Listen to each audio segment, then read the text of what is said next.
जय श्री कृष्णा। जय श्री राधे। जब तपस्वी ने राजा को इस पर्वत के बारे में बताया तो राजा दिलीप कहने लगे कि महाराज, यह पर्वत कितना ऊंचा और कितना लंबा और कितना चौड़ा है। तब वशिष्ठ जी कहने लगे कि 36 योजन ऊंचा, ऊपर चोटी में 10 योजन चौड़ा और नीचे 16 योजन चौड़ा है, जो हरी, चंदन, आम, मदार, देवदार और अर्जुन के वृक्षों से सुशोभित है।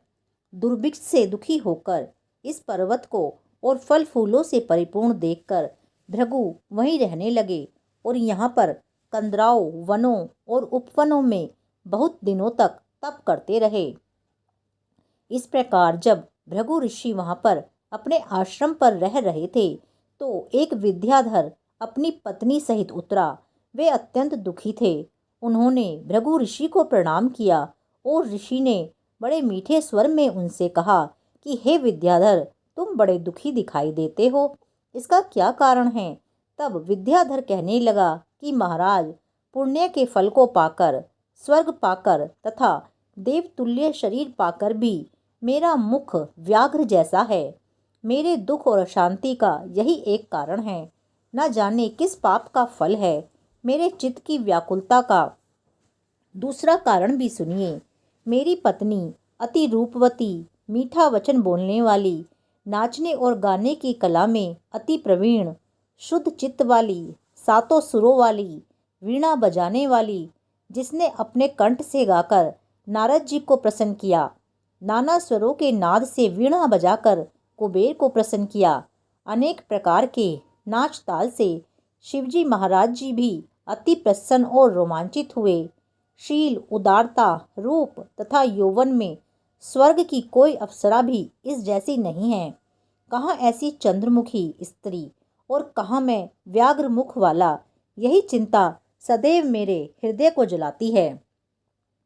विद्याधर के ऐसे वचन सुनकर तीनों लोकों की भूत, भविष्य और वर्तमान की बात जानने वाले तथा दिव्य दृष्टि वाले ऋषि कहने लगे कि हे विद्याधर, कर्म के विचित्र फलों को प्राप्त होकर ज्ञानी पुरुष भी मोह को प्राप्त हो जाते हैं। मक्खी के पैर जितना विष भी प्राण लेने वाला हो जाता है। छोटे छोटे पापों का फल भी अत्यंत दुखदायी हो जाता है। तुमने माघ मास की एकादशी का व्रत करके द्वादशी न आने तक शरीर में तेल लगाया। इसी पाप कर्म से तुम व्याघ्र हुए। एकादशी के दिन उपवास करके द्वादशी को तेल लगाने से राजा पुरूरवा ने भी कुरूप शरीर पाया था।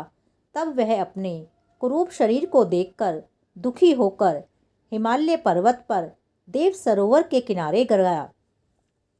प्रीतिपूर्वक शुद्ध स्नान कर कुशा के आसन पर बैठकर भगवान कमल नेत्र, शंख, चक्र, गदा, पद्म के धारण करने वाले, पीतांबर पहने, वनमाला धारण किए हुए विष्णु का चिंतन करते राजा पुरूरवा ने 3 मास तक निराहार रहकर भगवान का चिंतन किया। इस प्रकार 7 जन्मों में प्रसन्न होने वाले भगवान राजा के 3 महीने के तप से ही अति प्रसन्न हो गए और माघ की शुक्ल पक्ष की एकादशी को प्रसन्न होकर भगवान ने अपने शंख के जल से राजा को पवित्र किया। भगवान ने उसके तेल लगाने की बात याद दिलाकर सुंदर देवताओं का सा रूप दिया, जिसको देखकर उर्वशी भी उसको चाहने लगी और राजा कृतकृत्य होकर अपनी पुरी को चला गया। भृगु ऋषि कहने लगे कि हे विद्याधर, इसलिए तुम क्यों दुखी होते हो? यदि तुम अपना यह राक्षसी रूप छोड़ना चाहते हो तो मेरा कहना मानकर जल्दी ही पापों को नष्ट करने वाली हेमकूट नदी में माघ में स्नान करो, जहाँ पर ऋषि सिद्ध देवता निवास करते हैं। अब मैं इसकी विधि बतलाता हूँ। तुम्हारे भाग्य से माघ मास आज से 5वें दिन ही आने वाला है। पौष शुक्ल एकादशी से इस व्रत को आरंभ करो। भूमि पर सोना, जितेंद्रिय रहकर दिन में 3 समय स्नान करके महीना भर निराहार रहो। सब भोगों को त्याग कर तीनों समय भगवान विष्णु का पूजन करो। जब तुम द्वादशी को शिवजी स्तोत्र और मंत्रों से पूजन करोगे तो तुम्हारा मुख देखकर सभी चकित हो जाएंगे और तुम सुखपूर्वक अपनी पत्नी के साथ क्रीड़ा करोगे। माघ मास के प्रभाव को जानकर सदा माघ में स्नान करो। पाप दरिद्रता से बचने के लिए मनुष्य को सदा यत्न से माघ मास का स्नान करना चाहिए। स्नान करने वाला इस लोक तथा परलोक में सदा सुख पाता है।